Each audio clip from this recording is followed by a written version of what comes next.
Bismillahirrahmanirrahim. A 2-year-old African American boy is evaluated in the delivery room for minimal right arm movement.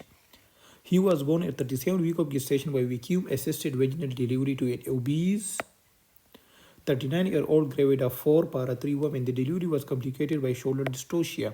Birth weight was 4.1 kg. Examination show a small area of edema in the scalp about the periosteum. The right upper extremity is held in adduction and internal rotation with the elbow extended, forearm pronated, and wrist and finger flexed.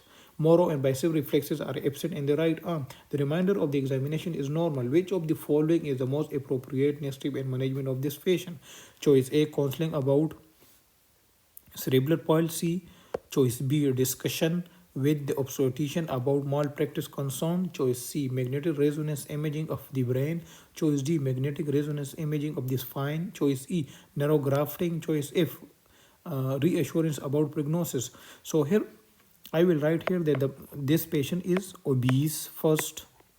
She is obese. And second option, she gave birth to 4 child. So this is multiparity.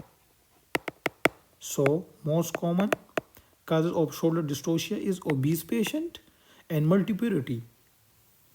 So here the correct option is choice F, reassurance about prognosis. Why choice F is the correct one? As we already know that this infant delivery was complicated by shoulder dystocia due to high birth weight. African American boy tend to have above average birth weights during delivery of infant can cause injury to the brachial plexus root. Most common type of brachial plexus injury is Herb Duchenne palsy. So this patient have Herb Duchenne palsy. So the most common cranial nerve involved in Herb Duchenne palsy is cranial number 5, 6, and 7. So injury to these nerve can cause weakness of the deltoid and infraspinatus muscle, bicep and wrist and finger extensor, which lead to the predominance of the opposing muscle. The resulting appearance is a wetter tip posture. So Herb Duchenne palsy, the hand look like that the waiter is demanding of tip. So waiter tip posture. I will show you a photo here how the waiter tip posture look like. So in this infant, waiter tip posture and this infant. So the treatment for the Herb Duchenne palsy treatment usually involve genital massage and physical therapy to prevent contracture. But up to 80% of patients have spontaneous recovery within 3 months. So here the choice F is the correct one. Now come to the choice A, counseling about cerebral palsy. So this infant does not have hyperactive reflexes or excessive tone, and his symptoms are localized to peripheral nerve. Therefore, discussion of cerebral palsy will be inappropriate. Choice B, discussion with the obstetrician about malpractice concern. So shoulder dystocia and its complications are usually unpredictable and unpreventable. Prophylactic cesarean delivery is not routinely recommended for suspected fetal macrosomia because the rate of shoulder dystocia and associated complication is not significantly different in cesarean versus vaginal delivery.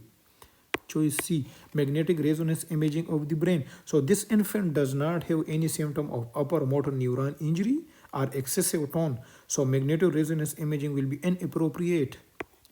D, magnetic resonance imaging of the spine. Spinal cord injury are very rare but will present with bilateral upper motor neuron deficit.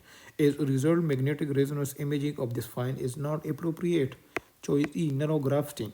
So surgical intervention can be considered for infant with no improvement by age 3 to 6 months but is not necessarily curative. So I will revise again why the choice if is the correct one. Reassurance about prognosis, because as we already know that this infant mother is obese and she having multiple childs. So on such condition, the infant will be develop the brachial plexus injury.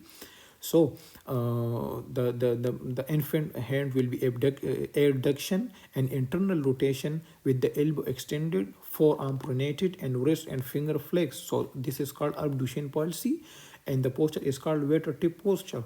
Here I will show the photo of this infant. So this is the photo.